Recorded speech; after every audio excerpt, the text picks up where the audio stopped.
You're listening to a Tuesday Insights feature from Bare Metal Cyber Magazine, developed by Bare Metal Cyber.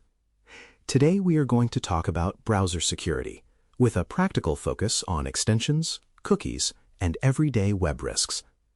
The goal is not to turn you into a browser engineer. It is to give you a clear, working mental model for where browser security fits, what it actually does for you, and where it quietly falls short.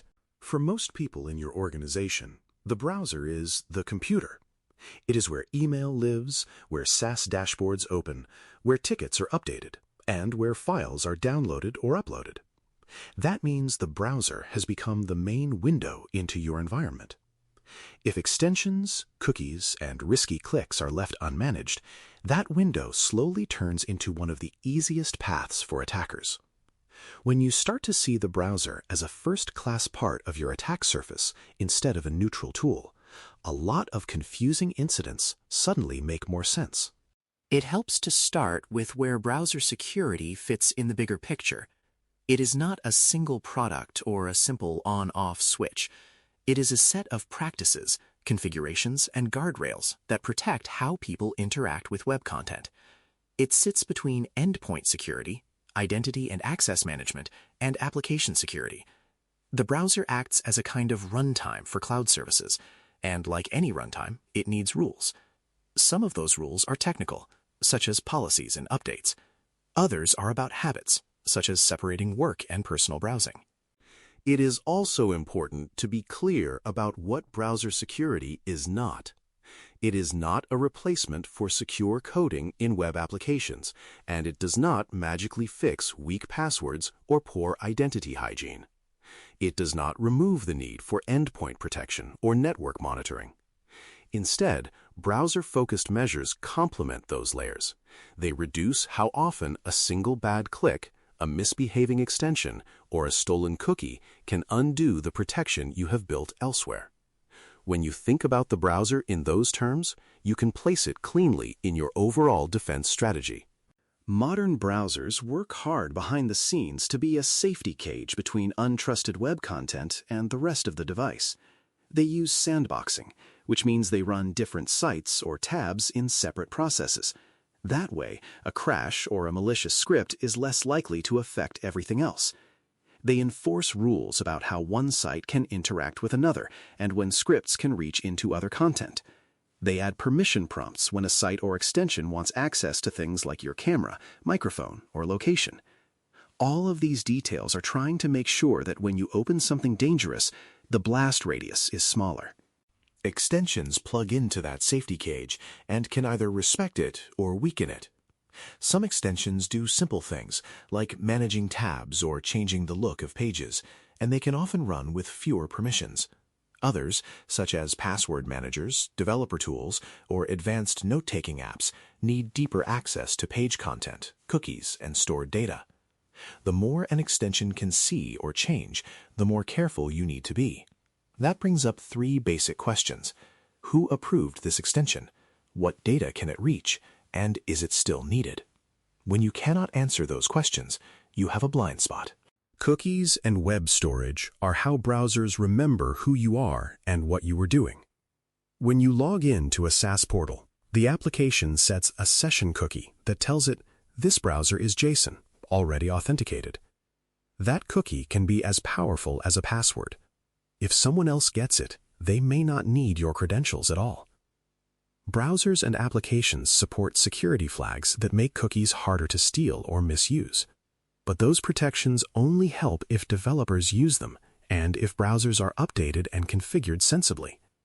In the real world, browser security is a partnership between the browser, the website, and your own policies. A simple end-to-end flow helps make this concrete. Imagine a user signing in to an admin portal. The application sets a secure session cookie scoped to that site. The browser stores it and only sends it back to that domain. While the session is active, the user clicks around, changes settings, and runs reports. A well-managed browser will prevent random third-party scripts from reading that cookie, warn about suspicious downloads, and limit extension access based on permissions you have configured.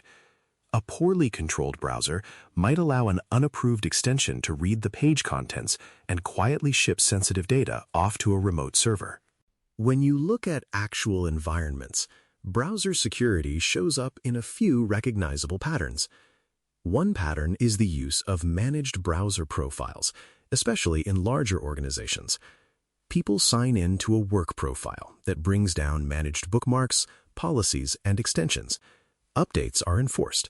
Certain categories of sites can be restricted. The work profile becomes the place where business happens, separate from personal browsing. That alone reduces the chance that a shady hobby site runs with the same level of access as an admin console. Another pattern is treating extensions as assets, not decorations. Teams that do this keep a short list of approved extensions and can say why each one exists. They review that list regularly and remove items that are no longer needed. A simple, high-impact move is to block all extensions by default and approve only a handful that clearly earn their keep, such as a specific password manager.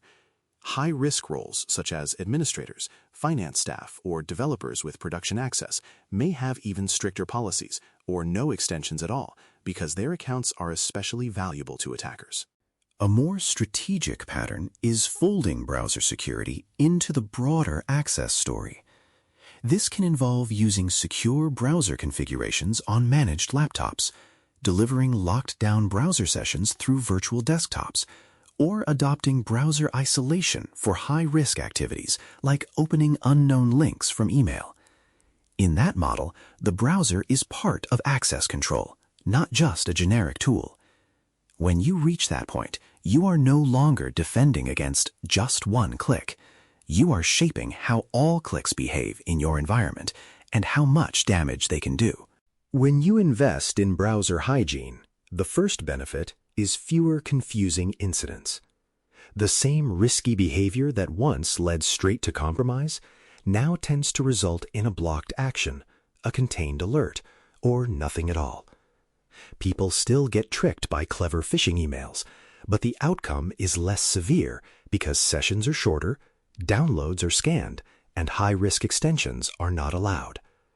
Over time, this shifts the pattern of incidents from "we never saw it coming" to "we have a clear story of what happened and where it stopped." Better browser management also improves visibility. When you standardize on a small set of supported browsers and enforce policies, you gain clearer logs and inventories. You can see which sites people use for work, which extensions are installed, and how often sensitive sites are accessed. That makes it easier to spot odd patterns, such as an extension that only appears on a handful of privileged machines, or a surge in traffic to a file-sharing site no one officially sanctioned. With that context, you can talk about browser risk with real examples rather than vague concerns. Of course, there are trade-offs. Tighter browser controls can feel restrictive, especially for power users who rely on niche tools. Building and maintaining extension allow lists, managed profiles, and isolation technology takes time. Troubleshooting becomes more complex because policies, updates, and identity all interplay. There are also hard limits. Browser policies cannot fix a poorly designed application, cannot compensate for unmanaged personal devices connecting to sensitive systems, and cannot replace robust identity practices. The goal is to choose a level of control that meaningfully reduces risk without hobbling everyday work. Browser security often fails quietly at first. You see extension sprawl, where people install whatever they like to make their day easier, and nobody reviews those choices. You see users stay logged in to sensitive tools for days or weeks because it is convenient, with no one asking whether that is acceptable. You see personal and work browsing mixed in the same profile, so a risky site shares a session context with an admin console. All of these habits build a soft surface that an attacker can exploit with a single campaign. A particularly dangerous failure mode is install and forget. An extension is added on a busy day to solve a small problem, gains wide permissions over web content, and then lives quietly for years. Vendors change ownership, privacy practices and monetization models shift, permissions expand to gather more data. All the while, The extension runs on sensitive machines without a second thought. Another failure mode is relying entirely on users to manage updates and clean up old sessions, even though browser behavior now has deep security implications. Healthy browser security looks different in ways you can observe. People know which browser and profile to use for work, and they understand that high-privilege roles have stricter rules. The organization can quickly answer questions like which extensions are installed on admin machines, or how long do sessions last for our most sensitive systems. The number of unmanaged browsers and random extensions decreases over time instead of growing. That is what it looks like when browser security is not just a policy on paper, but a practice you can describe and measure. You will also see better collaboration when things are working. Developers and SaaS owners work with security teams to set cookie flags and session lifetimes that make sense for real users. IT operations makes sure browser policies are applied consistently and updates are not left to chance. When a new browser zero-day or malicious extension campaign appears in the news, you are able to identify which users and machines are affected and respond with precision instead of panic. That ability to act quickly and accurately is one of the strongest indicators that you are treating browser security as part of your overall defense, not as an afterthought. At its heart, browser security is about respecting the fact that the browser is where most work really happens. By paying attention to extensions, cookies, and everyday web risks, you give yourself more chances to catch trouble early and fewer paths for a single click to undo everything else you have built. It sits alongside endpoint, identity, and application security as an essential layer, not a nice-to-have. If you look around your own environment with that lens, you will probably see some obvious gaps and a few easy wins waiting to be picked up. Thanks for listening. For more audio courses, daily newsletters, and more, please visit baremetalcyber.com.